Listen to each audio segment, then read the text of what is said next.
What's going on guys, it's your boy Mr. Woz, and in today's video I'll be testing another members moneymaker from the OSRS Wiki, and this time it's crafting raft runes. I really hope you enjoy this one, and if you did, make sure you like the video, comment and subscribe to the channel if you're new. So without further ado, let's get straight into the video.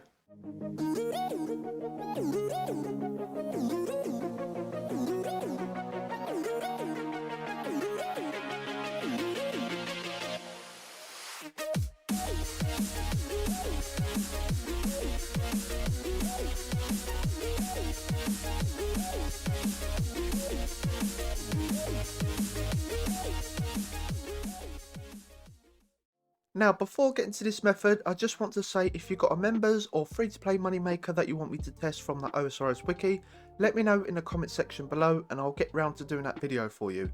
I really enjoy making these videos for you guys, and I want to make the best content I can to help everyone get better and understand more about this great game. Now don't forget, when I hit a new 1000 subscriber milestone, I'll add in another 100 mil to the giveaway. So for my 4000 subscriber milestone, it will be a 200 mil giveaway. 5000 subscribers, it will be 300 mil, etc.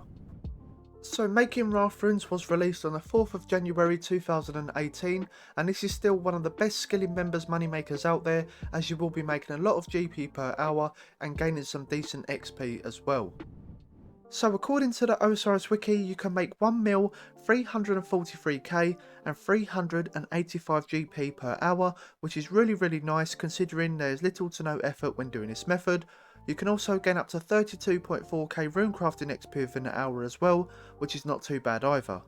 The wiki also mentions that you need 4050 pure essence, which will make you 4050 raft runes, along with 5 stamina potions which are optional, which only comes to 33.6k.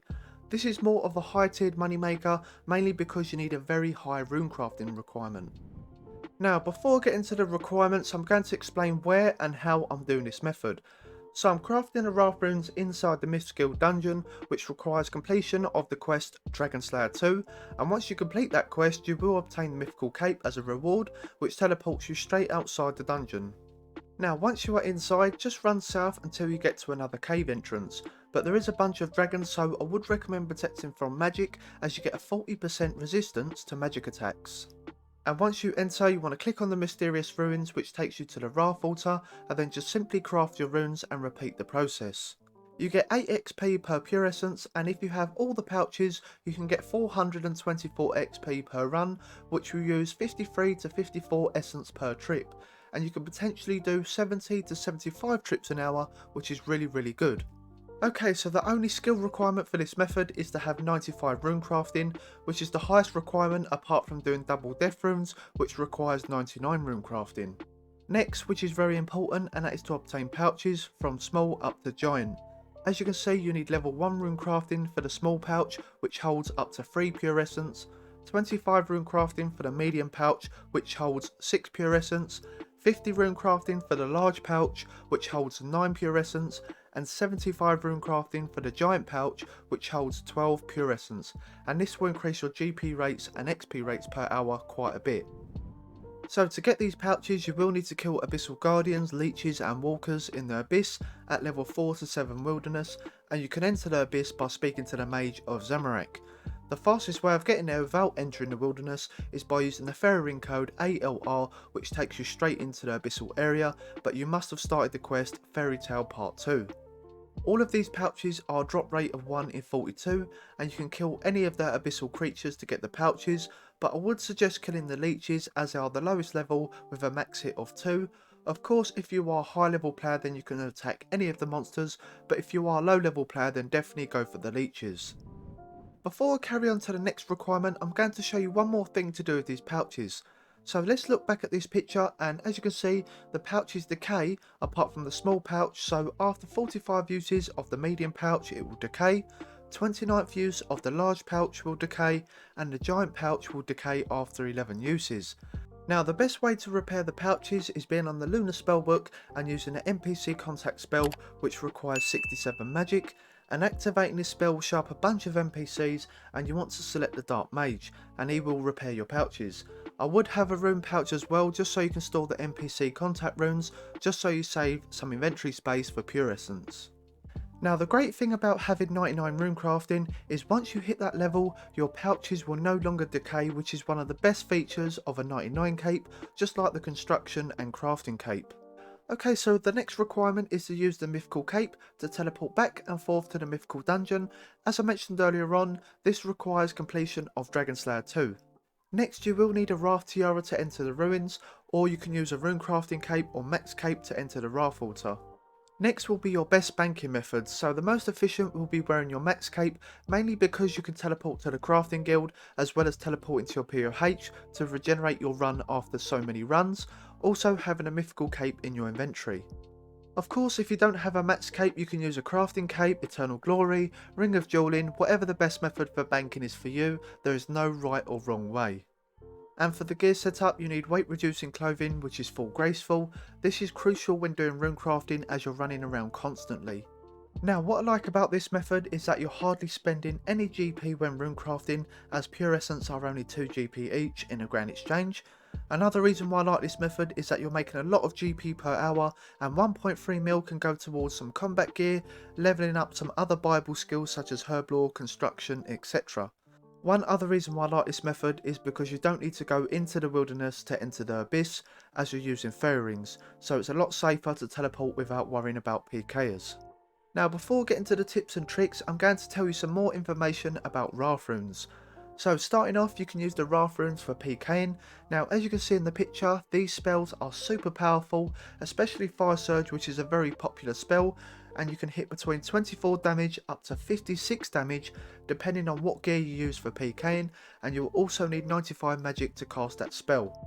You can also obtain Wrath runes from 3 dragons such as Adamant dragons, Rune dragons and Vorkath. Now if you're thinking of doing this method all the way to 99 from level 95, you will need to craft 532,860 Wrath runes, which is a lot, but you will make 186 mil 501k profit just for 4 levels. This could possibly take you 1 month to finish these runes as there's so many. It could take you a couple of weeks depending on how much you play per day. But if you want to be really AFK going for 99 rune crafting, I would suggest doing blood runes, which is what I done from level 77 to 99, and you can be really chill with this. You can watch movies, TV shows, etc. You won't make as much as Wrath runes, but you can make a nice profit of 184 mil 553k, which is not too bad at all. And lastly, you get a really cool pet, which is the Rift Guardian, which fortunately for me, I got this very early on in my account at 73 rune crafting, and here is a picture of the drop rates. So unfortunately the drop rate of this pet when doing Wrath runes is near impossible, as it has a base chance of 1.6 mil as it's not on the list. But if you do blood runes, for example, from level 77 to 90, you get an 18% pet chance. If you switch to soul runes at level 90, this will increase to 28%. Now technically the best pet chance is crafting mind runes from level 89, which gives you times 7 mind runes all the way to 99, but you will be crafting almost 1.5 million runes, which will hardly give you any GP as they are super cheap, but you will get a 56% pet chance, which is really high.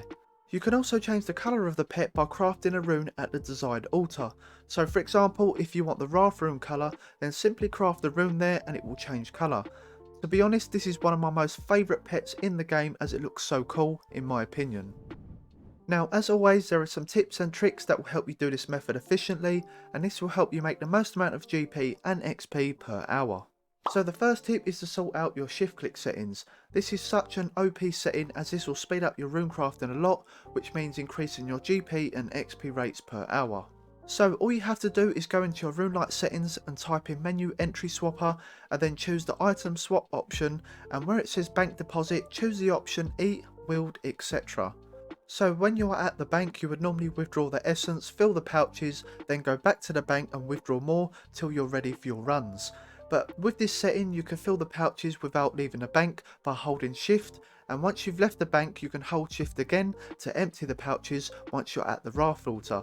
So this tip is very good and it's something I wish I knew from the start.